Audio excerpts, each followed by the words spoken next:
জীবনে এমন একটা সময় আসে যখন মানুষ আর কিছু নিয়ে অভিযোগ করে না। আগে যেসব কষ্টে বুক ফেটে যেত সেগুলো এখন চুপচাপ সহ্য করে নেয়।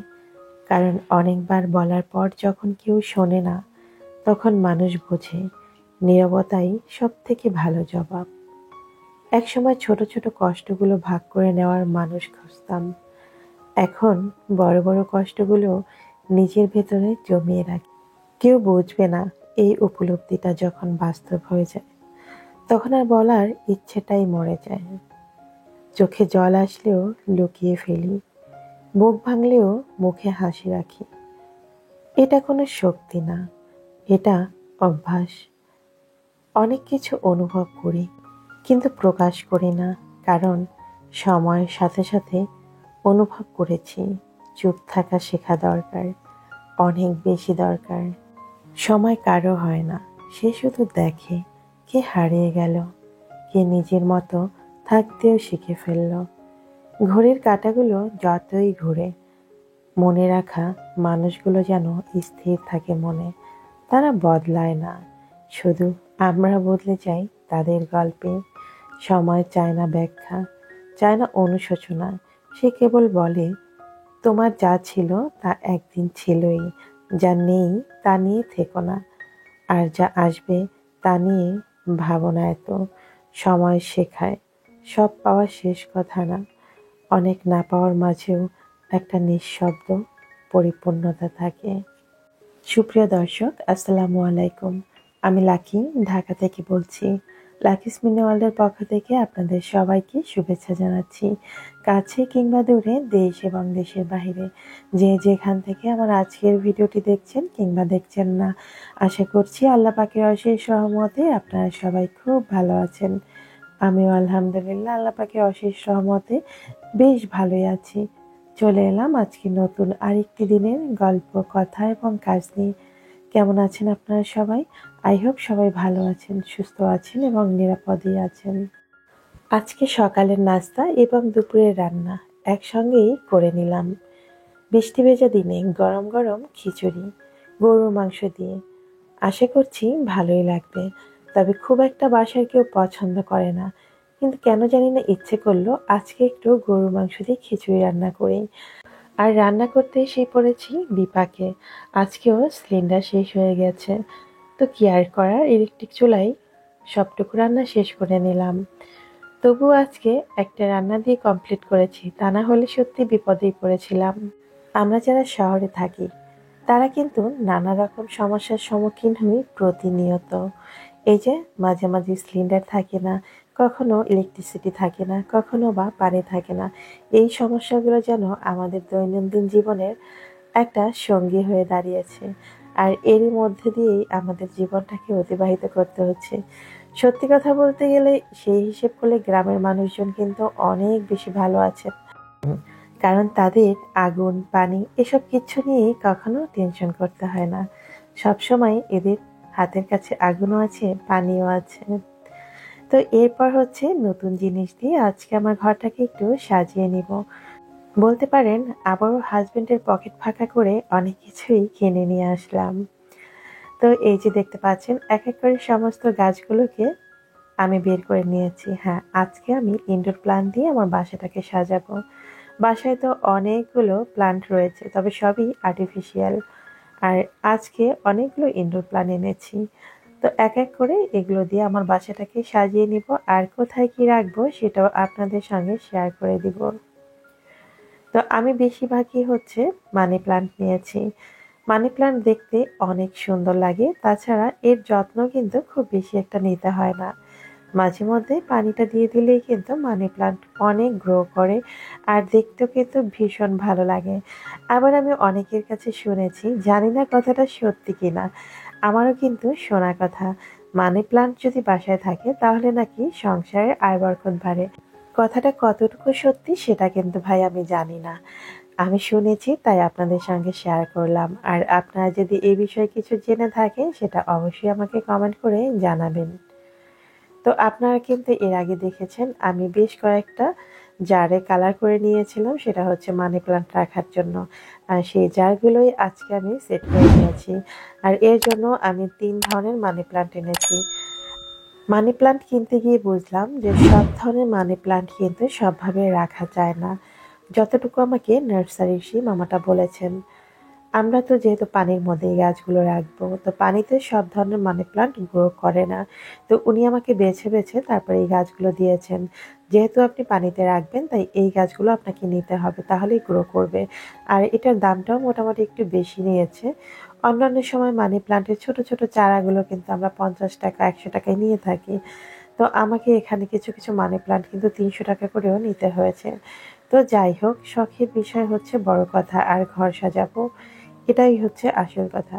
এই প্ল্যান্টটা যদিও আমি বেশ কয়েকদিন আগে নিয়েছি, এটা কিন্তু ভালোই গ্রো করছে। তবে এটা তো পানিতে রাখিনি, এটা মাটিতে রাখা। আর পানিতে তো জারের মধ্যে রেখেছি, কতটুকু গ্রো করবে সেটা নেক্সট টাইম আপনাদেরকে ভিডিওতে আবার শেয়ার করতে পারবো। তো আমি গাছগুলো কোথায় কোথায় রেখেছি সেটা একটু দেখিয়ে দিচ্ছি। এখানে একটা স্নেক প্লান্টও নিয়েছিলাম। সবকিছু গাছ কিন্তু আমি রেডি করেই এনেছি। তো এই গাছগুলো আমি নিয়েছিলাম 200 টাকা করে, যেহেতু টব সহ এটা রেডি করা ছিল। স্নেক প্লান্টের দাম নিয়েছে 200 টাকা। আর এখানে যে মানি প্লান্টটা দেখছেন, এটা নিয়েছিল 350 টাকা। আর এই যে ছোট্ট কিউট ক্যাকটাস গাছটা, এটা নিয়েছে মাত্র 100 টাকায়। তো আমি কিন্তু এই গাছগুলো সব এনেছি মিরপুর 2 নম্বর স্টেডিয়াম মার্কেটের সামনে থেকে। সেখানে কিন্তু অনেক সুন্দর সুন্দর গাছের কালেকশন পাওয়া যায়। যদিও বা ইদানিং আমি মিরপুর থেকে গাছ খুব কমই কিনি, এখন আমি দিয়াবাড়ি থেকে বেশি গাছ কিনে থাকি। তো আমি যেহেতু মিরপুরের দিকে গিয়েছিলাম, তাই সেই গাছগুলো নিয়ে এসেছিলাম। গাছগুলো কিন্তু আমি আরো 2-3 দিন আগে এনেছি, যেহেতু আপনাদের সঙ্গে ভিডিও শেয়ার করিনি, তাই গাছগুলো আপনাদের সঙ্গে শেয়ার করা হয়নি। তো আজকে মোটামুটি সকাল সকাল রান্না শেষ করে ভাবলাম যে বাসার টুকিটাকি কাজগুলো শেষ করে নিই, কারণ গাছগুলো আমার সেট করা প্রয়োজন ছিল। এছাড়াও আপনাদের সঙ্গে কিন্তু আমি গত পর্বে বলেছিলাম আমি আমার একুরিয়ামের সেট আপটা সম্পূর্ণ চেঞ্জ করব, মানে আমি সম্পূর্ণ মাছগুলোকেই চেঞ্জ করে ফেলবো।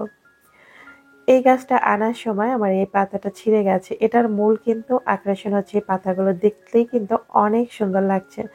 তো এই গাছটা নিয়েছে আমার কাছ থেকে 500 টাকা। তবে এটা কিন্তু সেট আপ সহ নয়, সবকিছু আমি আলাদা আলাদা কিনে দিয়েছি। আর গাছগুলোর টব আমি যেই টবের মধ্যে সেট করেছি, এই টবগুলো কিন্তু আলাদা কিনেছি। এগুলো পার পিস নিয়েছে 300 টাকা, 250 টাকা, আর কোনোটা 200 টাকা। তো এভাবে কিন্তু আমি এই টবগুলো নিয়েছি। তো সবকিছু তার একটা একটা করে দাম বলা সম্ভব না, তাই বলিনি। যদি আপনাদের এরপর কিছু জানার থাকে অবশ্যই কমেন্ট করবেন, আমি বলে দিব। বেশ অনেকদিন পর্যন্তই অ্যাকুরিয়াম নিয়ে আমি অনেক বেশি ঝামেলায় ছিলাম। এক কথায় মনটা ভীষণ খারাপ ছিল। কারণ আমরা শখ করে যে জিনিসটা পুষে থাকি সেটা যদি নষ্ট হয়ে যায় বা ক্ষতিগ্রস্ত হয়, তাহলে আসলে আমরা মানসিকভাবে অনেক ভেঙে পড়ি। তো আমার অবস্থাও একই রকম হয়েছে। তো আপনাদের কাছে তো অনেক সাহায্য চেয়েছি। আপনারা অনেকে অনেক ধরনের পরামর্শ দিয়েছেন। এইজন্য আপনাদের কাছে আমি অনেক অনেক আন্তরিকভাবে কৃতজ্ঞ। তো যাই হোক, আমি চিন্তা করলাম মাছগুলো যেহেতু মরেই যাচ্ছে, তো আমি এই ধরনের মাছ আর রাখবো না। তাছাড়া দীর্ঘ 1 যুগের মতো আমি এই ধরনের মাছগুলোই রেখেছিলাম। বিশেষ করে গোল্ডফিশ, কমেট, তারপর হচ্ছে আরো বিভিন্ন অ্যাঞ্জেল এই জাতীয় মাছ ছিল। তো ভাবলাম যে না, এখন আর এই মাছগুলো রাখবো না, এখন অন্য ধরনের মাছ নেব। তো কি কি মাছ নিয়েছি সেটা আমি কিছুক্ষণ পরে দেখিয়ে দিচ্ছি। তার আগে এই যে দেখেন, আমি ছোট্ট একটা অ্যাকুরিয়াম সেট আপ করে নিয়েছি। এই অ্যাকুরিয়ামটা কিন্তু খুব একটা বড় নয়, 1 ফিট। তো এটা আসলে নিয়েছি আমি যে মাছের ছানাগুলো রয়েছে সেগুলোর জন্য। অনেকদিন তো এই প্লাস্টিকের জারের মধ্যেই রেখে দিয়েছিলাম, আর মাছগুলো যেন ভালো একটা স্পেস পায় সেই জন্য এই অ্যাকুরিয়ামটা নিয়েছি। আর পানিও যেন একটু বেশি পায়। এক কথায় এদের একটু খোলামেলা পরিবেশ দেওয়ার জন্য ছোট্ট অ্যাকুরিয়ামটা আবার সেট আপ করেছি। তো এটাকে সুন্দরভাবে আজকে সেট আপ করে নিলাম, সবকিছু এক এক করে পরিষ্কার করে ধুয়ে দেন এখন মাছ ছেড়ে দিলাম। তো মাছ ছাড়ার আগে এর মধ্যে খুব বেশি কিছু মেডিসিন কিন্তু ব্যবহার করিনি, লবণ আর শুধুমাত্র একটু ব্লু দিয়েছি। তো এই মাছে আমি খুব একটা মেডিসিন ব্যবহার করি না, আর এটা কিন্তু অক্সিজেন ছাড়াই অনেক বেশি ভালো থাকে। গাপ্পি বলেন, মলি বলেন, এই জাতীয় মাছগুলো কিন্তু অক্সিজেন ছাড়াও বেঁচে থাকে। আমার যে বেবি ছানাগুলো রয়েছে সেগুলো তো মাশাআল্লাহ ভালো গ্রো করেছে, দেখতে পাচ্ছেন সেটা কিন্তু বেঁচে আছে। তো আজকে মনে হচ্ছে এই মাছগুলো নতুন পানি পেয়ে আর এত বড় জায়গা পেয়ে অনেক বেশি খুশি হচ্ছে। দেখতেই ভীষণ ভালো লাগছে। তো চলেন এরপর দেখিয়ে দিই আমার বড় অ্যাকুরিয়ামে আমি কি কি মাছ নিয়েছি। এই যে দেখুন, আগের যত মাছ ছিল সব কিন্তু চেঞ্জ করে ফেলেছি। এখন নিয়েছি প্যারট ফিশ। এখানে ৩ ধরনের প্যারট রয়েছে। এছাড়াও রয়েছে রেড চিকলেট, হোয়াইট চিকলেট। এই ধরনের মাছগুলো কিন্তু দেখতে ভীষণ ভীষণ ভালো লাগে। আমার তো অনেক দিনের ইচ্ছে ছিল প্যারট আমার বাসায় রাখবো, কিন্তু একই অ্যাকুরিয়ামে সব ধরনের মাছ রাখা যায় না, আমরা সবাই জানি। তো কিছু কিছু মাছ রয়েছে যেগুলো আপনি একসঙ্গে রাখতে পারবেন। তো আমি আজকে যে ধরনের মাছগুলো একসঙ্গে রাখা যায় সেগুলোই রেখেছি। মানে এই মাছগুলো কিন্তু অনেক বেশি অ্যাগ্রেসিভ, এরা কিন্তু যখন তখন হামলা করে দেয়। তাই যেই ধরনের মাছগুলো একটু বেশি সার্ভাইভ করতে পারবে সেই ধরনের মাছগুলো এখানে রাখা যাবে। তো আজকে আমি সেই ধরনের মাছগুলো কিন্তু রেখেছি। প্যারট ফিশগুলো কিন্তু অনেক সুন্দর, কালারফুল, দেখতেও অনেক ভালো লাগছে। আর বিশেষ করে আমার সব থেকে বেশি পছন্দ হচ্ছে রেড চিকলেট, যেটা দেখলেই সবার মন ভরে যাবে। আর এই যে দেখেন ঘরের মধ্যে হোয়াইট চিকলেট একটা কিভাবে বসে আছে, এটা তো সবসময় ঘরের মধ্যে মনে হচ্ছে জায়গা করে নিয়েছে, মনে হচ্ছে এই বাড়িটা তারই, এখানেই সে ঘুমিয়ে থাকে। সত্যি কথা বলতে আমি গত পর্বে বলেছিলাম যে আমি আসলে সমুদ্রের নিচে কখনো যেতে পারবো না, তাই চেষ্টা করেছি সমুদ্রের নিচে যে মাছগুলো থাকে সেগুলো কিভাবে থাকে সেটার একটা ছোট্টখাটো পরিবেশ সৃষ্টি করার। আমার কাছে ভীষণ ভালো লাগে অ্যাকুরিয়ামে মাছ পুষতে। তো আপনারা অনেকেই বলেছিলেন আমি যেন অ্যাকুরিয়ামটা খুব বেশি না দেখাই। আসলে আপনাদেরকে আমি ওভাবে বা ওই দৃষ্টিতে কখনো দেখি না। আপনারা আমার ভাই বোনের মতো। তাই চাই আমার ভালো লাগা খারাপ লাগা সবকিছু আপনাদের সঙ্গে সবসময় শেয়ার করতে। এতেই আমার কাছে আনন্দ লাগে। তো এক এক করে আমার ৩টা অ্যাকুরিয়াম কিন্তু আপনাদেরকে দেখিয়ে দিয়েছি। তো এরপর চলে যাচ্ছি আজকে একটু পুডিং তৈরি করতে। বেশ অনেকদিন পর্যন্ত মেয়ে পুডিং এর কথা বলছিল, তো আমি আসলে সময় সুযোগ করে পারছিলাম না। আর কেন জানি না ইদানিং খুব একটা প্যারাও নিতে ইচ্ছে করে না। তারপরও কি আর করার, বাচ্চাদের আবদার তো আমাদের রাখতেই হবে। আর আমরা যদি তাদের অনুরোধ না রাখি তাহলে কি করে হবে। তো আজকে পুডিং তৈরি করার জন্য আমি ৩ কেজির মতো দুধ জাল করে ১.৫ কেজি করে নিয়েছি। এরপর সেই দুধের সঙ্গে আমি ১ কাপ পরিমাণ গুঁড়ো দুধও অ্যাড করে নিয়েছি। এরপর সেটাকে মিক্স করে আমি এক সাইডে রেখে দিয়েছি ঠান্ডা হওয়ার জন্য। অবশ্যই পুডিং এর দুধটা কিন্তু ঠান্ডা করে নিতে হবে। জাল করার পরে এখানে আমার ১.৫ কেজির মতো দুধ রয়েছে। তো এই জন্য আমি এখানে ১৪টার মতো ডিম নিয়েছি। যদিও আমার ইচ্ছে ছিল প্রতি হাফ লিটারের জন্য আমি ৪টা করে ডিম নেব, কিন্তু যে ডিমগুলো আমি নিয়েছি তার সাইজটা একটু ছোট ছিল, যে কারণে আমি ২টা ডিম একটু বেশি নিয়েছি। তো ডিমের সাইজ যদি একটু ছোট বড় থাকে সেই হিসেব করে ডিমটা নিতে হবে। পারফেক্টভাবে পুডিং তৈরি করতে হলে ডিম আর দুধের মিশ্রণ কিন্তু ঠিকঠাক নিতে হবে, তা না হলে কিন্তু পুডিংটা ঠিক হবে না। অনেক সময় পুডিংটা তৈরি করার পরে দেখবেন যখন আমরা সেটা মোল্ড আউট করতে যাই তখন ভেঙে যায়, অথবা কাটার সময় দেখবেন একদম ফ্যাসফ্যাসে নরম হয়ে যায়। তো ডিম আর দুধের মিশ্রণটা যদি ঠিক থাকে তাহলে পুডিং কিন্তু একদম পারফেক্ট হবে।